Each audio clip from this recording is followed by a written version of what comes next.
Good evening, everyone. Welcome. Thank you for coming. Um, Easy topic, huh? Everybody here agree family is easy? Yeah. If it's not easy, right? We all have challenges. Today we're going to talk about is it just our current family, just today, or does this go back, right? Multiple lifetimes and things like that. So we'll get started. If we could dim the lights. As I usually like to say, I can't take any credit for the talk tonight. Everything that we're going to see on the screen pretty much comes from the Spirit's book, the questions that are listed, and a book called Family Constellation, written by, from the Spirit, Joanna DeAngelis, written by Penn DeValdo Franco. Yeah? Great book. Not to be confused with a thing called Family Constellation. Anybody ever hear of Family Constellation outside of Spiritism?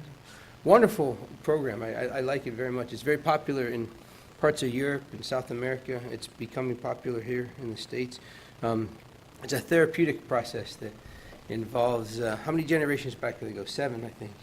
254 or 256 ancestors. And they dive into this to help solve current problems. So it's very neat if you want to look it up. But today, by Family Constellation, we're talking about the book that DeValdo Franco wrote. So let's jump in. Would you agree that we live in a pretty social world? Yeah?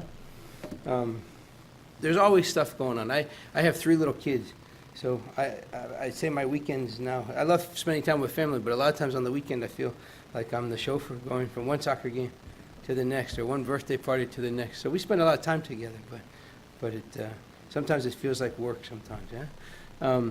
But there's always something, you know, parties, things at the center, social functions, professional functions. We're always seem to be doing something, and we don't relax perhaps as much as we should. Is this normal? Is this good? Is it bad? I would say that it is what it is, and it's what we make of it. Yeah, yeah, it's what we make of it. In the Spirit's book, they talk about family, and I love the word they use. Yeah, the safe fortress for the creature to protect itself from the outside world's aggression. When we think about being a child, being raised in a family, what comes to mind first? Right? A lot of times it's our first exposure to everything. Yeah? And the intent of this is that fortress that protects us from the outside world's aggression. It also develops us, yeah? The interactions with family members, with parents, siblings, grandparents, aunts, uncles, all of that kind of leads to our psychological maturity. We tend to interact with the world in a way that our family dealt with us. So it's very impactful on us as we age. Obviously, we gain lots of knowledge and experience. I have a daughter. I have 3 daughters, but one of them, a very simple example, not so serious, but she likes to eat with her mouth open, yeah? And I don't want her to do that in public. So we work on that at home. I remember as a kid, I only did that once or twice, right? Because if I ate with my mouth open, my father put the back of his hand on my jaw and reminded me we don't eat like that. Well, I don't want to do that for various reasons. So it's a longer process with my daughter because there's no corporal punishment. But it's amazing to see the progression, just in that one little thing, how it develops her gaining experience and her psychological maturity with the conversation. So that's just one example of a very simple thing that I see development. They also describe the family as the primary school for the personality's foundation, and obviously its effective development. Do we stifle that or prompt that for progress in the home? We can go either way with that. They also describe the enduring family. So although the family constellation is transient experience in the process of our spiritual evolution, in other words, this one life that we're living right now, in the grand scheme of things, you know, life after life, reincarnation after reincarnation, this is a very short time span of the eternity of our spirit. Yet, the relationships that we have, the experiences that we share in this family constellation here on Earth right now, it becomes perennial, right? It lasts forever in the memory of its members. When I die and I leave this life and I return in another life, that those experiences, those pluses, those minuses, the things I did good, the things I did bad with that family interaction, it doesn't leave me. It stays with me. It's etched with me forever. There will be debts to pay in my next life as a result of some of those relationships. There will also be a great benefit to future lives because of the lessons I'm going to take with me from what I've learned in the experiences of this life. So life right now is very short, but it imprints my spirit forever. That's very profound to me. We don't always think like that. So reading that word or reading that page meant a lot to me. So in the Spirit's book, question 766 asks, is this societal life natural, right? Do we have to jump from one event to another, one activity to another? Do we really have to try to forge strong relationships and bonds with people that we might be related to physically or by blood, but you have any family members that you sometimes you think you were adopted? Yeah, like where'd they come from, right? They have nothing in common. You don't really see eye to eye. Yet you're in the same family. You're born of the same parents, right? So if you're in those situations, is it okay just to take off, go live under a bridge or find a deserted island or not be a societal person, a social person? And what do you think the answer is? You don't think so? Why not? I'm just kidding. We'll let the book talk. Love? Is it love? Okay. Yeah, but I think most of you would say, is societal life natural? I think most of you would probably say yes, more than likely. There will be the exception that says no. Yes, right, exactly. Now I understand. You threw me for a curve. Thank you for clarifying. I thought he was saying no to this, but he was talking about living under a bridge. That's not normal, right? Certainly, it's extremely natural. And the reason the mentors give us for this is God created us with what? A mouth to talk, ears to listen, 4 other senses, yeah? Touch, feel, sadness, happiness, right? Reactions to things, right? He gave us all of these assets, all of these senses to interact. So why would he give us these things if we weren't supposed to use them? If we go live on an island or disappear from our family or don't come in contact with other humans, we're not participating in our development. We can't do this alone, right? If we spend our time alone, if we isolate ourselves and don't interact, they describe it as selfishness. If we were to give up the family altogether with a societal connection, if we were to relax those family ties, the Spirit's book talks about not utter chaos, but utter selfishness, right? Because we're here to help each other. I can't evolve without you guys. You can't evolve without me. Especially can't grow without those family relationships as well. So it all ties into the law of progress and the simple fact, the law that we can't evolve alone. If I'm never forced into situations that I may not be comfortable in, that I may not get my way, or I'm not tempted to do the wrong thing or choose the right thing, I'm never going to progress, right? It's because of my interactions with others that I grow. So we all help each other. Does that make sense? Yeah, awesome. Nobody sleeping? Yeah, okay. Only 3 more hours, I promise. We'll take a break in about an hour and a half. Yeah. They go on to say in the Spirit's book that no single individual possesses a complete range of faculties, right? I have skills of my own, knowledge, character of my own, right?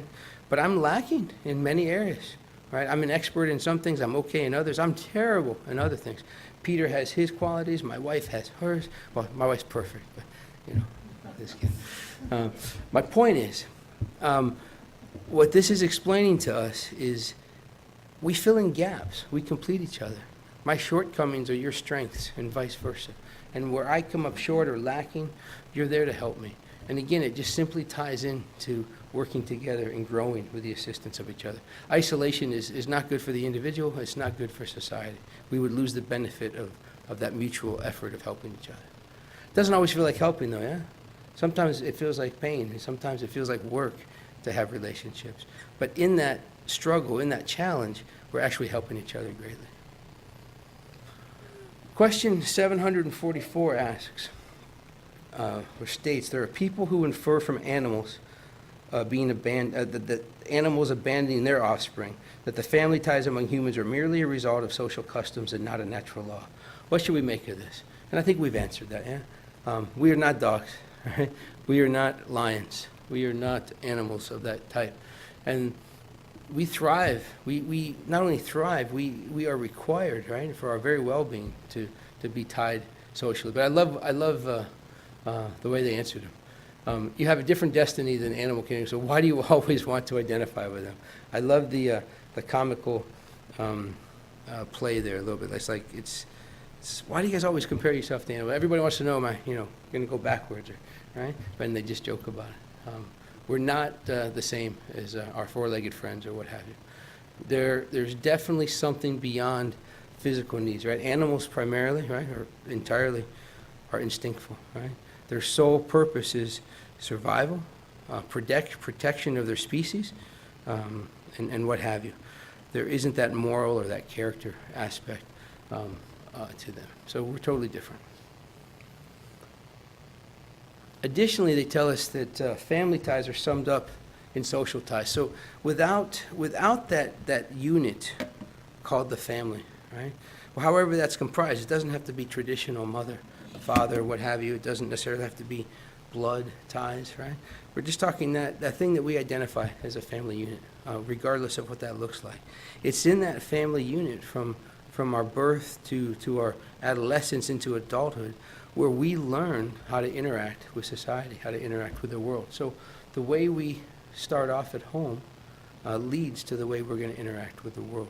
And that's one thing, as I said, I have 3 daughters. And I don't know, how many of you are parents? Some of you? Is it easy? No, right? It's hard sometimes, right? But what I'm very thankful for is as much as I feel like sometimes I'm a total failure as a father, right? Because, kids, they don't always get along. They fight amongst themselves, or sometimes they show selfishness or lack of tenderness towards their siblings. It doesn't happen a lot, but it happens enough where I question, am I doing the wrong thing or the right thing? What always makes me feel better is whatever we're doing at home, right, when we go out in public, typically the kids are pretty good, right? They show compassion towards others. They show tenderness. Any rivalry that they have seems to be abated when we leave the house, and it's nice. So the point is, even though there's challenges in the home with children and among family members, the way we deal with that, right, we overcome those challenges, even though it's difficult. We're teaching them and teaching ourselves at the same time how to interact with the world around us. So the real purpose here, the real situation is those family ties are important among the family, but it's even more so with how the family members reach out into the world. The way they learn at home is the way they're going to interact with the world around them. And it says here also that God has willed that humans learn to love one another as brothers and sisters, hence the significance of that family unit, where love starts, hopefully, where the foundation should be laid. All right, family relationships. Now we're getting more into the book, Family Constellations. Joanna DeAngelis tells us that essentially the home is a tiny representation of society. And it should be constructed in such a way that it naturally stretches out into the social group, towards all of humanity, as we were just discussing. That relationship forms habits, right? The way they talk, the way they listen, the way they want to help others, the way they contribute to the world around them, is formed at the house. So the more the parents or the family unit can foster this permanent character of love and charity, the better that's going to transfer over into happy children or happy young adults that are able to interact with the world. I'm torn with this to a certain extent, and not literally, but I guess figuratively. Would you agree that most parents want their children to be happy? You would, right? My question is it my job to make them happy? It's not, right? Exactly. I listened to a child psychologist many years ago, it seems. Who knows? It could have been, I'm older now, it could have been yesterday, but it seems like many years ago. And she's been practicing for 30 years at the time she gave this talk. And she said, 30 years ago when I started my practice, Well, let's start with what she said today. Now in my practice, right, parents come to me and they tell me, I want my children to be happy. I want to help them be happy. I want them to have friends. I want them to be happy. And she goes on to say, if we look at family dynamics today or the status of kids, in her opinion, she feels as though kids might be happy, but they don't know how to make themselves happy. They need outside prompting. They need stimulation of some kind. So her point was, 30 years ago when she started her practice, parents that she would counsel with children, their goal, what they were trying to do, is make their children 3 things. Can you guess what they were? Responsible, hardworking, and honest. Right? Those 3 things. And her point was, if you can teach your children to be those 3 things, they will be able to make themselves happy. And they will be happy, right? If they know the value of hard work, accountability, and what's the third one? I forgot already. Honesty. Thank you, honesty. Yeah, I'm glad you guys are here. See, we help each other. Yeah. So I shouldn't say this conflicts me to a point, but I think it says the same thing. It's leading towards happy behavior. Hopefully, we can't make them happy, but we can show them how to interact with the world in such a way that they make themselves happy, so that there's not this conflicting behavior in the home. But it also shows them that there's always going to be clashes. So those clashes can start in the home. Sibling rivalry, sibling issues. You can have parents that don't necessarily always get along, right? Parents argue or disagree, right? They have things they have to work out sometimes. And the children witness these interactions in a lot of ways. So the way we talk to the other adults in the house, the way we talk to them, is going to give them the message that whatever it is, whether it's conflicting or it's a happy message. So they learn from our examples. Children, I mean, they see everything. My daughters can remember stuff that I said or did, 6 years ago, when they were 3 or 4 years old. It's amazing to me. So our words, our actions, or lack thereof, go a long way. So Joanna tells us that these clashes within the 4 walls of the home, they're not bad, right? They're training grounds, they're learning experiences. But the parents or the interaction, if it's not balanced, it can obviously have negative impact, because that's what they're going to take with them out in the world. So whatever we teach them in the home, they're going to take outside, right? And the goal is for them to have a sound moral formation, right? If we do it right in the home, as best as we can, and they learn these habits or these functions, they're going to deal well with minor incidences or clashes that happen in the real world.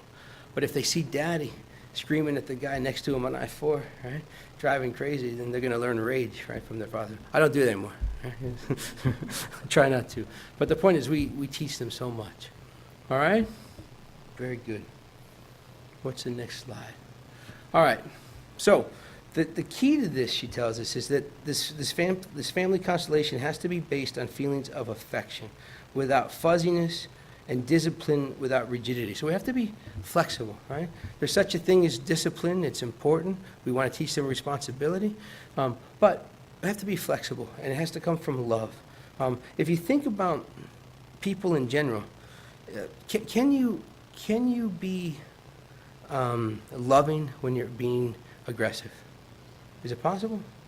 Right? Aggression and love, they don't really get along, right? So we want to assist every action. If each of us made a decision based out of love in our hearts for the world around us, would there truly be conflict or war or clashes? No. Right? So all these things that happen come from a place, arm's length away, if you will, from love.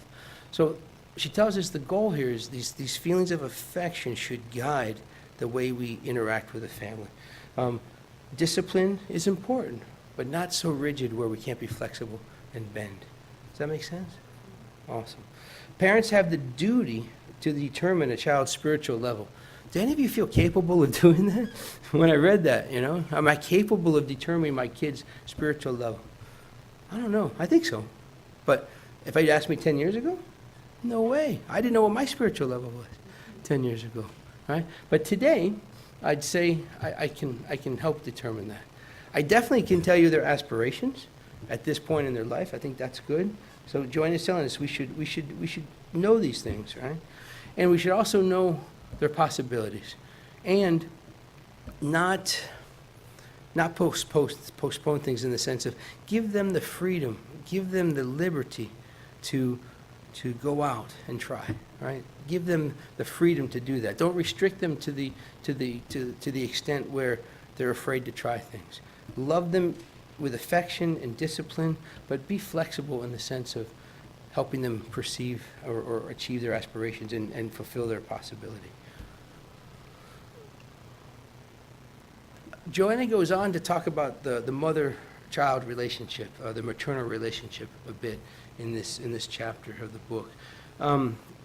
She tells us that critical development, emotional security especially, is defined or heavily impacted by that maternal relationship.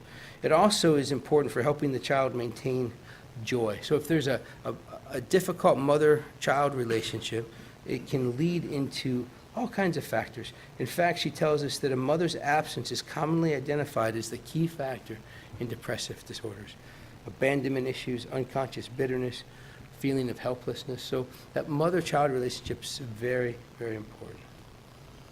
Not that it can't be overcome if that's not a strong relationship. So don't feel that anything we're talking about today, if it doesn't exist, if it didn't happen in your life, it doesn't mean that you're destined for these things, or it's predicted that this is going to happen. There's obviously things to overcome this.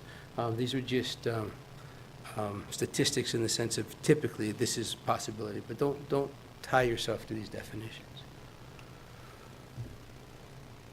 Joanna goes on to tell us that the home is not only a place of duties, but it has to be a place of joy. So obviously we want to teach our kids responsibility, accountability. I'm sure they have, chores, they contribute to the house, what have you. But don't be hesitant to make sure that the kids and the family share joy together. I grew up in a house that, what's the right word? It wasn't joyous. It wasn't terrible, but it wasn't joyous. We didn't celebrate joy. And I remember different points in my life as a child where I came to the realization that we weren't necessarily joyous.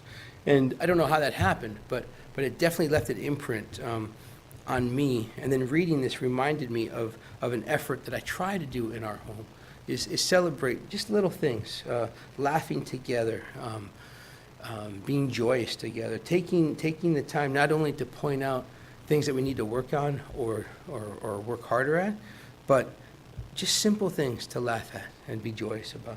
Just, how many of you have a dog? Anybody have a dog? Some of you, huh? I tell you what, my house, before we had a dog, was okay. We celebrated joy. But ever since we got this dog, my goodness, the dog provides joy. So just little things like that. But all of these things, experiencing good times, whatever that is to you, it doesn't have to be spending money. It doesn't have to be buying gifts. It can be something as simple. I remember one of the coolest things I ever did with my dad, and we did this a lot. As a kid, we lived in Miami, not too far from a small airport. And my dad had this radio where he could get the tower frequency and the pilot frequency for the planes. So we'd just go sit by the fence on one of the ancillary roads, and we'd listen to the tower. And I just remember having such good times listening to that radio with the pilots and the air traffic control. It didn't cost any money. We were outside. It was so cool. So just little things like that. Planning festivities is a great way to build this family tie. And ultimately it's going to lead to good social relationships within the family unit that then extends out into society. So it all starts in the home. In other words, find ways to celebrate joy. Find ways to plan festive events. And it doesn't have to be extravagant. She also tells us that the home should possess a pleasant and balanced emotional climate. Not a place with discontent and complaints in a way that the ambiance is always contaminated by a bad mood and pessimism. And these environments exist. We've all experienced these to some degree. Not necessarily there in our home, but it could be at work, it could be with a boss or a coworker that's negative.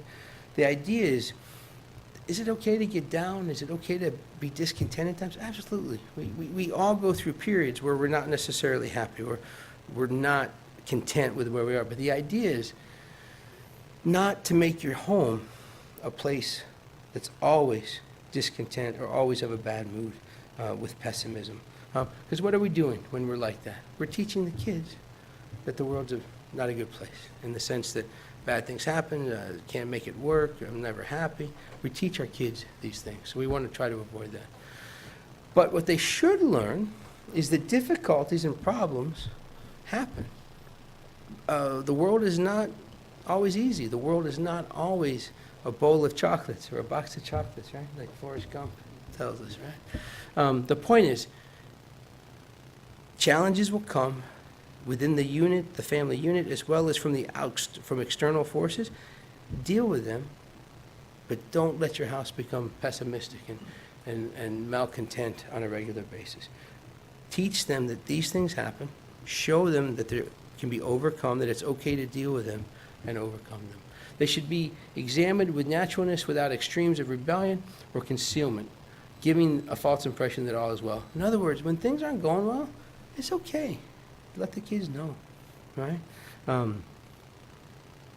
They need to learn how to overcome when there's challenges. If we just always cover things up like everything's fine and give them this impression that life is rosy all the time, they never will learn how to deal with their own challenges. Joanna stresses in this chapter also that within this family unit, trust and loyalty are super, super important. The family destabilizes, right, leading to collapse if trust and loyalty are gone. And one of the key pillars of trust and loyalty, she tells us, is communication, right? Communicate as honestly as possible with each other. And I think that's a given, yeah? Oftentimes, though, we forget that. We want to protect the children. We want to maybe protect our spouse. And we're not always forthright. And what we're doing there is teaching the kids that that maybe you don't always have to be honest. But she says it's important. Honesty, communicating as honestly as possible is key. Because working together is easier when everybody's on the same page and knows what's going on. The good results are more likely if everybody's being open and honest, which I think is just common sense. I don't think that's earth-shattering for any of us, but I do think it's challenging at times. I mean, what is okay to tell a kid? I mean, does the kid need to know everything? Right? The young lady says yes. I love it. Well, that's true to a point, but we're cautioned about this, right? Joanna stresses that children should not participate in the most serious discussion, not because they're disregarded or they're not important, but because, depending on their age, they lack experience. So if my 10-year-old, right, is nearby and my wife and I are discussing something that is just not appropriate for a 10-year-old, it's probably better not to have that discussion, right? And that's not because we're disregarding them. It's because at the moment they're lacking experience and understanding for that situation. Now, that situation that we're going through, right, can be conveyed appropriately at a different time. So there's some communication there. But there's some things that you wouldn't share with a younger child that you might share with a 17 or 18-year-old. I think that's understandable too, yeah? All right, good. Protecting them from the experience of uncalled for concerns prior to them having appropriate conditions to understand them is what they're saying. So don't disregard them, but protect them from some of this stuff that age-wise, emotionally-wise, they just may not be ready for. So there's definitely a line there. We want honesty, we want open communication, but it's okay to protect your kids from that stuff that they're just not necessarily ready for.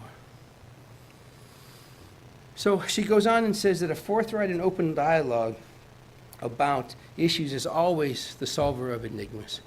Again, with that age-appropriate concerns, but there's nothing wrong with being open and forthright. She calls it a friend of good understanding between people at any environment, whether you're at home, work, strangers on the street, anywhere in society. An open dialogue, a transparent dialogue is always the improver of situations. It's never a bad thing. It may not always seem that way, but it's always the best policy. I heard that someplace else. Honesty is the best policy. Who's that, Ben Franklin? Who said honesty is the best policy? Peter, I thought you knew everything. Google knows, yeah, Google. I love it. That's funny. I have patients that come in sometimes. But don't turn it on. But I have patients that come in sometimes, and well, I read this, and it's funny. They do. Dr. Google is out there for sure. All right, so let's revisit this, right? The experience at home. And it sounds like we're saying this a lot tonight, but it's important. I think it's one of the takeaways. The experience at the home will transfer automatically to relationships outside the phone. The way I treat my wife, their mother, right, is their expectation of a future partner, right? The way she talks to me and treats me is the example they will have on how they will treat a future partner, right? What does that conversation look like? What does that behavior look like? We have to examine that, for sure. She goes on to tell us that where life struggles are more severe, the lack of parameters of affection also contributes to define those that will be elected as friends. So depending on how I interact with them and the way they see me interact with people in my life, it's going to be a direct impact on how they either make choices of certain people being really close and intimate or just acquaintances. Because let's face it, not every relationship is as strong as others, right? So we want our kids to grow and learn the difference between these close ties and acquaintances. I have a tendency, if you haven't figured it out, I'm pretty open, right? I connect well with people. I love people. I'm a people person. Sometimes that's a detriment, right? Because I have one daughter who she's like that. She has no fear of people, right? She'll talk to anybody. Well, when you're 52, that's okay. When you're 10 and you're in public, it's a little scary, right? So there's a fine line between what I've taught her or what she's emulating in my behavior to what's necessarily safe. So I'm constantly working on that because I love the fact that she loves people and she wants to connect, but I don't know how safe that is when there's not an adult around all the time. So I have to be careful. So we're going to teach them by our actions who's deserving of consideration of true trust and intimacy, and those that perhaps should just be acquaintances. Obviously, love for all, desire for people to be well and respected, but they have to learn about trust and what have you as well. All right, just 2 more hours, okay? We're almost done. Joanna then ties this together with a term most of us have heard, right? The collective consciousness. Right? In the family is the result of the participation of all its members in family events. How many of us have a family member that always steps out to the side, right? Doesn't engage, doesn't want to contribute? It happens, right? We have situations like that. What she stresses here is not to make that person the outcast. Consider that person or that family member or members that don't necessarily contribute to the unit or don't want to be tied to the unit. We do our gospel at home every Wednesday night at 8:30. And all 5 of us, actually there's 6 because the dog is with us too. Yeah? We read the gospel, we read a kid's book, and it turns into almost like a mini family meeting. And we get some of our best work done at this thing, right? Because we're opened up from the prayer, from the reading, and the kids just start talking about their life. But what happens sometimes is, and it's not always the same one, but typically at least one of the kids every week is in the back of the chair with their arms crossed and they're fidgeting, they just don't want to be there, don't want to be involved. And this slide, this part of the book reminded me of that. What we don't want to do in that situation, not just the gospel at home, but any family interaction, is if you have that individual that's not connecting, not trying to be involved, we don't want to view them as the outcast. We don't want to label them as the non-participant or the grumpy one, right, or the whatever. We want to look at that individual as in need of assistance. We want to find ways to make the conversation more appealing to them, to invite them into it, to instill in them that they're welcome. Otherwise, that can lead to a lifetime of them feeling disrespected or disregarded, or just getting labeled as the outcast. We have to be careful with that. We don't want people that aren't participating to be just shunned aside, like, well, they never participate. We want to make sure they know they're invited, all right? And that's ties into the next slide, right? Exclusion of family members, right? If they're not able to adjust, right, we don't want to shun them, just like this says. The biggest piece that she's pointing out here is antipathy and hostility should be avoided at all costs. Treat that person as someone in need, not angered at them, not punished for that, more inviting and loving. Otherwise, it will become a permanent impact on that person, where it then puts them into society feeling like they're the outcast. What happens when kids feel like outcasts or feel like they don't belong? What do they gravitate towards? Bad stuff a lot of times, right? All right? It can lead to it can come this outcast type feeling, or this not feeling connected, that she tells us can stem from various origins. Some of them have collected many debts over many lifetimes. Many of us in the family unit have probably been together as spirits in previous lives, right? We may have been enemies in a previous life. We may have been any possible number of things, but we're together in this life to work out our debts. So you'll have, I've seen this in different situations, where you'll have people in the same family that they're just mad at each other. Like they came out of the womb mad at each other, right? And they have many debts that they need to pay, and that's why they're together. It'll present as grumpiness, constant dissatisfaction, aggression. One of them or more of them always seems like the source of the problem in the family, or there'll be the complainer or the rebel. When we see this in our family unit, it's a sign that this spirit that's joined us in this life has a debt to pay, or we have a debt to pay them. There's animosity. There's something that's not right. So we don't push them away. We don't label them. We reach out with love and support and try to work through that debt. Because if we don't, this is what she warns us about, right?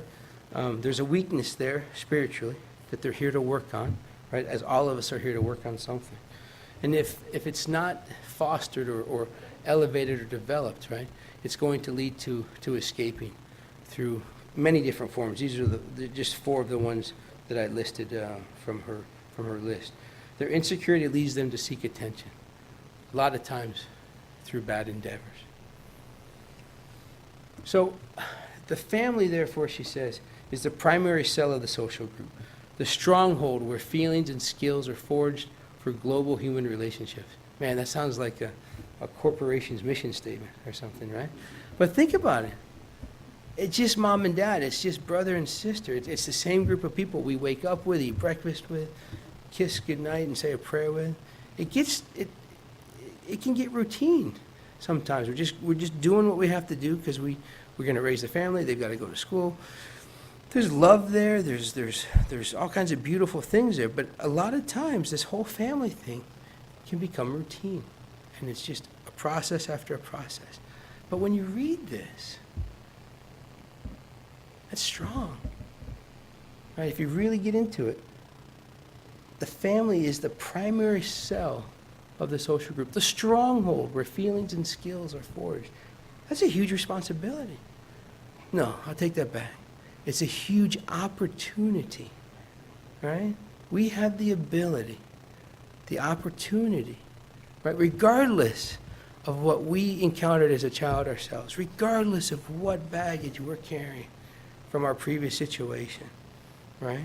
We have the opportunity to instill in this child wonderful things and wonderful habits. So that's huge. It totally takes me out of that mindset of constant, you ever feel like a hamster on a wheel? Yeah? Not after reading that. I feel like Excalibur, right? I got the sword in my hand. Let's go, you know? I can do this, right? It strengthens me. So anyways, I'm over the top sometimes, but that's strong. All right. Good conduct in the home, she says, maintains pleasant and healthy living. That's a given, yeah? If we respect each other, if we listen to each other, it's going to be a pleasant, healthier living environment. And that's going to prepare children for the collective confrontations that will come in the future. If we practice charity in the house, if we practice pleasantry in the house, respect for each other, they take that with them and they show that to others. And not only do they show that to others, it becomes their expectation of the world around them, right? They're going to expect respect. They're going to expect to be treated in a good way. And if they don't receive that, they'll know the difference. Not that they have to do anything about it necessarily, but they're going to know the difference. Remember those relationships we talked about? They can choose deep, trusting friendships or casual, what's the word? Help me, my English is not good tonight. Acquaintances. Thank you. Yeah, acquaintances, thank you. Sometimes I have to look for the word. My point is, when we do that in the home, that's going to be their expectation from others. And they're going to see the difference in people they can trust and people that they'll respect, and they'll be nice and kind, and they won't do anything to hurt them, but they'll have a different expectation of that relationship, which is so important. So the take-home message to me, the way this is my words. If I can take credit for any of the words in here, this is probably the one, right? The take-home message. We're all tied together. I can't do this without you. And I don't want to sound cocky, but you can't do it without me, right? We help each other, right? We're doing it together. Interaction with each other is how we grow. I'm going to mess up. I'm going to upset Peter one day, right? It's going to happen. We're going to disagree. But we're going to respect each other, and we're going to grow as a result of it. It's not optional. It's required. The interaction's required. Where was I today?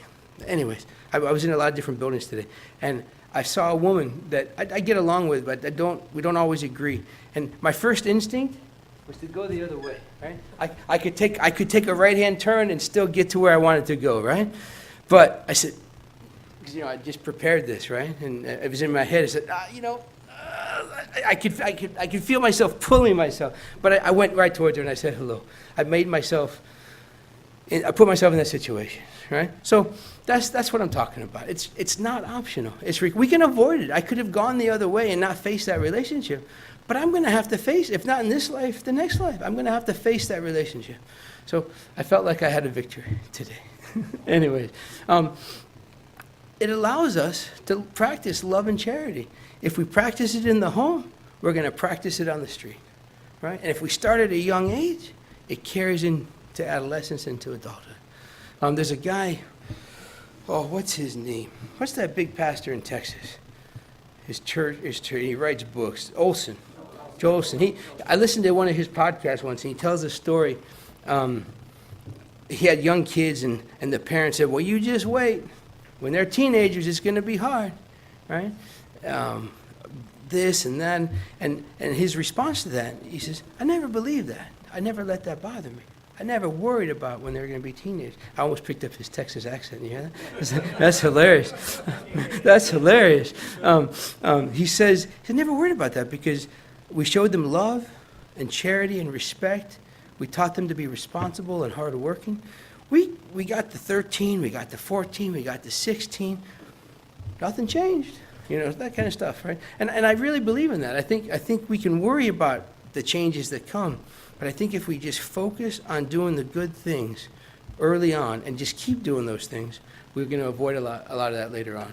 But if we don't, right, each missed opportunity creates this debt to be paid, this need for atonement. And it starts in the home 100%. And I'll leave you with probably one of the most read verses in the Bible, or the most well-known verses. In fact, most people will just call this the golden rule, right? They won't even tie it to Matthew, which is fine. But I'll leave this with you, right? Christ told the how do you say that? Sadducees, right? When they were interrogating him, trying to trick them. They wanted him to commit blasphemy so they could have yet another reason to persecute him. What is the most important law, they asked him. And Christ told them this. Love the Lord your God with all your heart and with all your soul and with all your mind. This is the first and greatest commandment. Could they argue with that? Absolutely. How do you argue with that? Right? That's awesome. And he said, the second is love your neighbor as yourself. All the law and the prophets hang on these two commandments. I love the second one, yeah? Love your neighbor as yourself. And where does that start? In the home. Actually, let's go one step back, right, or further. It starts with us. Look in the mirror every morning and tell yourself, I love you. I respect you. You're awesome. Start loving yourself, and then it spreads infectiously to the kids, to the wife, to the husband, to the dog, the next door neighbor that always spits his trash on your yard. It's just going to carry over, right? So I'll leave you with that. Thank you for your time and attention. I'm sorry I ran a little bit long, but thank you so much.